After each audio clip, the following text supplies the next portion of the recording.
New at 5 from the I-Team troubleshooter, an absolute cruise trip nightmare for a mom and her kids after they were turned away from the port in Florida. Troubleshooter Diane Wilson is here with what exactly went wrong for this family. Hi, Diane. Hi, guys. This is the spring break travel season, and cruising is a very popular choice. And this is one of those situations where this mom says she thought she did everything right and was told her son, one of her sons, could not board.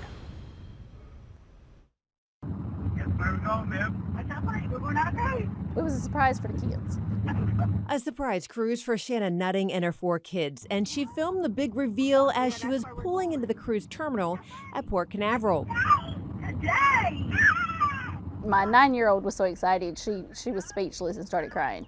But those happy tears quickly turned to sad tears as they were checking in for the Royal Caribbean cruise. Staff told her there was a problem with her 16-year-old son's student ID.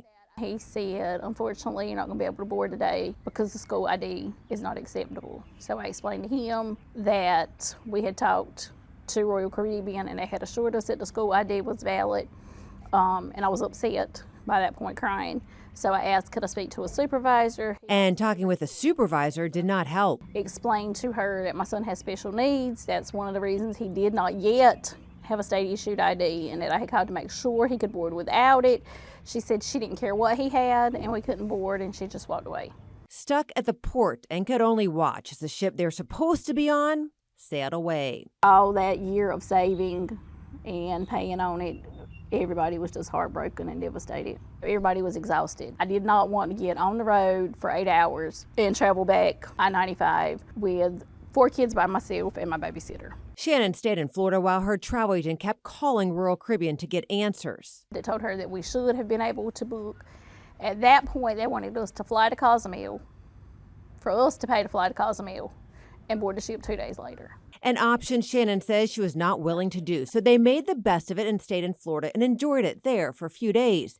Meanwhile, Shannon's travel agent contacted Royal Caribbean. In writing, a Royal Caribbean representative wrote, "I cannot begin to apologize enough for this and am doing all that I can to rectify it." The cruise line did offer 3 options. The first, no money back, but what she paid can be used as 100% future cruise credit on another cruise, plus $700 onboard credit. The second option, a full refund. And the third, a full refund on the cruise plus a 25% future cruise credit.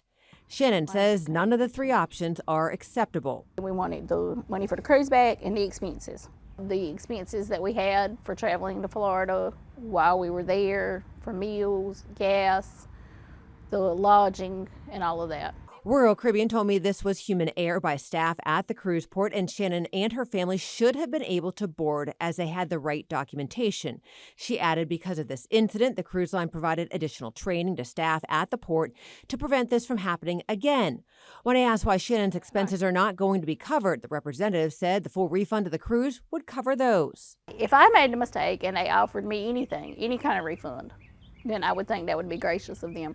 But I didn't make any mistakes. I made sure we had all the documentation, everybody's birth certificates were certified, the people who needed IDs had IDs, and I just feel like them offering a refund of the cruise price is just unacceptable.